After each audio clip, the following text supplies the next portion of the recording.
Hey everybody, it's Mr. Boynton here. In today's video I wanted to show and share something that some of you have seen before, but I wanted to share it with everybody. This is kind of my my lesson for everybody that wants to watch and enjoy. So many of you know that I played the bagpipes, and I've been wanting to make a video while we're learning remotely from home about bagpipes. I did something last year with everybody, but I wanted to do this in a video so everybody could see what this is all about and a little bit about bagpipes. So typically when a lot of people think of bagpipes, they have an image in their mind of Scottish Highland bagpipes. And in this picture here, this is, I think, what a lot of people think about when they think about bagpipes. These are Scottish Highland bagpipes, and it's actually only one style of bagpipe. There are lots of different kinds of bagpipes, and throughout history, many countries, a lot of countries had their own kind of bagpipe. And historically, if we think about instruments, at one point, somebody probably realized that if they blow air through a hollow tube with holes and put their fingers on the holes, then they're going to produce sounds and notes.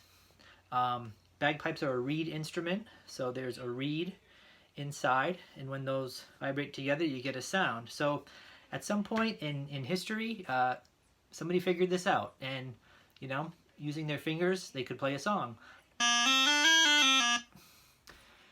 Eventually, somebody else realized that, well, if we have a continuous flow of air, a continuous reservoir of air flowing through the pipe or the tube, then we can have a continuous sound and not have to stop and take a breath.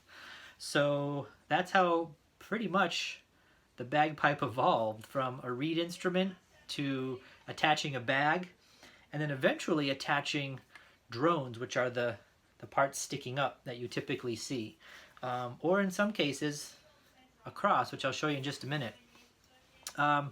Bagpipes are historically used for lots of different things.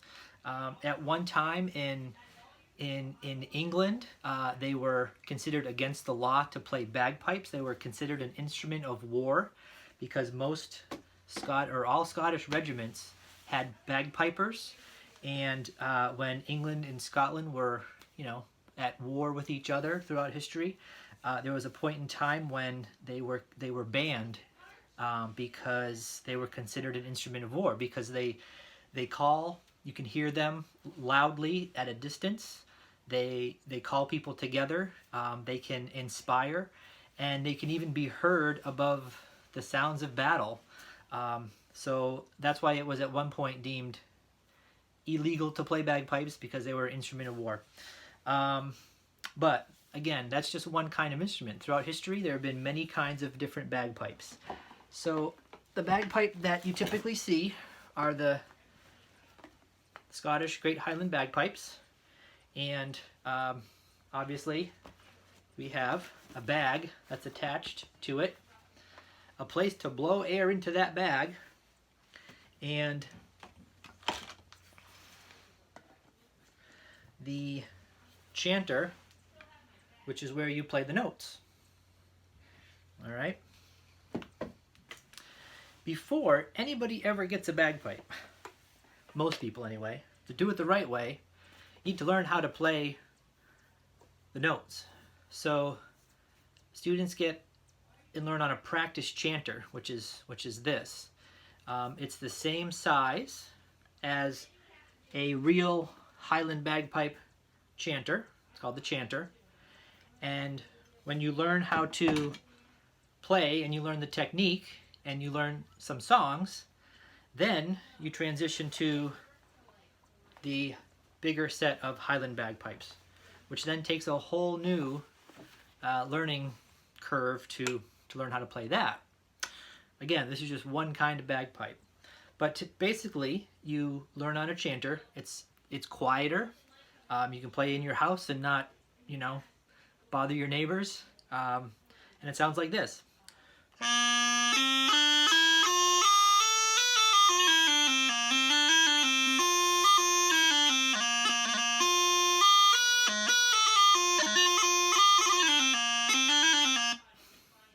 So when you learn on that, eventually you get and learn on the big set of Highland bagpipes. This is a chanter, another, the real chanter, the Threed, that is a lot louder. So I'm going to give this a quick go here without the bag, so you can hear what it sounds like.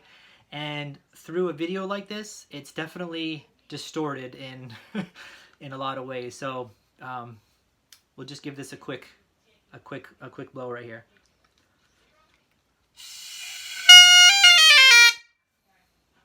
Pretty loud. So that attaches to the bagpipe. And I'll demonstrate this in a separate clip in just a minute, but when you blow into the bag and it fills with air,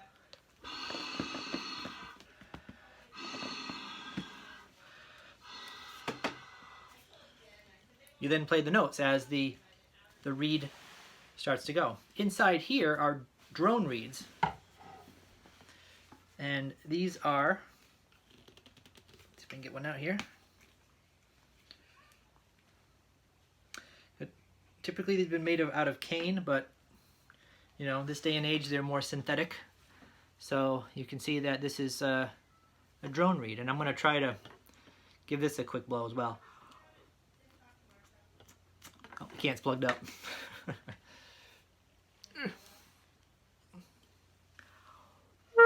So that's what that will sound like. And when all goes together, this is the sound you get.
Alright, so that's just one type of bagpipe, the Scottish Highland bagpipe.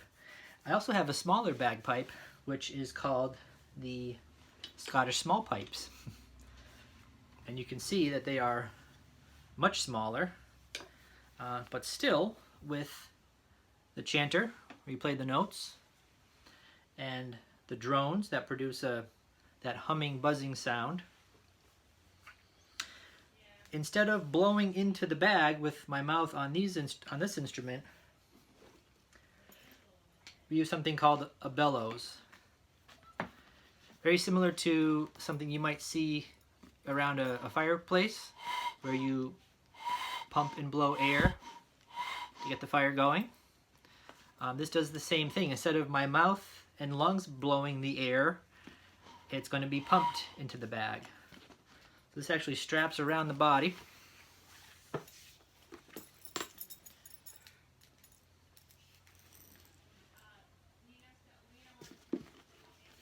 And attaches to your arm, like so. And I'm going to end up pumping this, and air is coming out of the tube here. This is going to attach to the bag. As you can see, we have our reservoir of air going into the bag, and then going to play on the chanter. This is a much quieter instrument, typically more something you'd play in a band or a group with other instruments, and not have to have an increase of volume because of big bagpipes. You can just play along with a guitar or a set of drums or something. So anyway, here's how this sounds.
So that's how those work.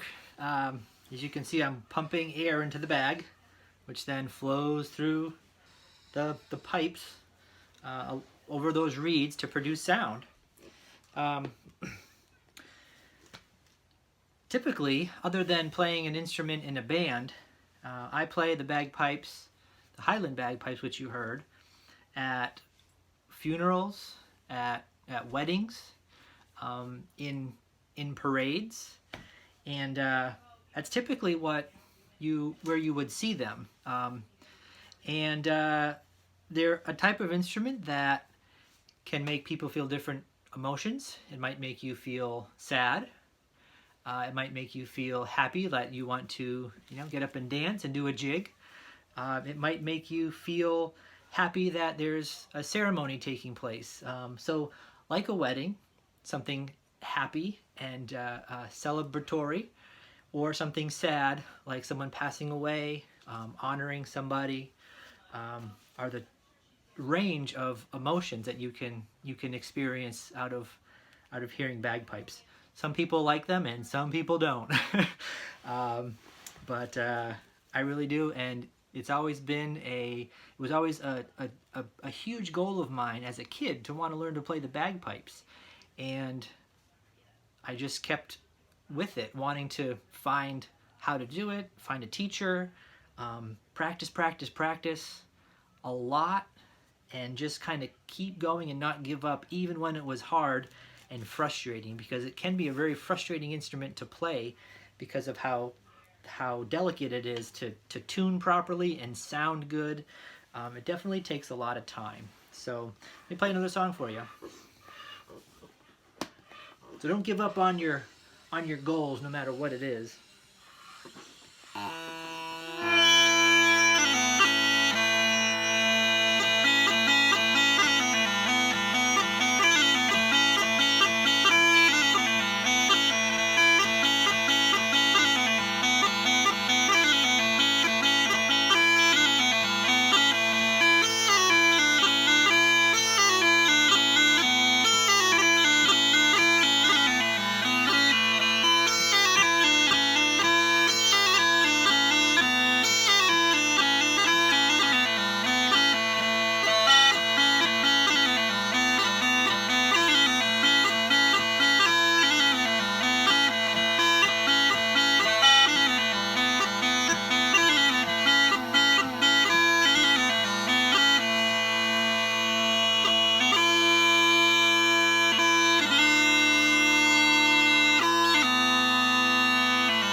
All right.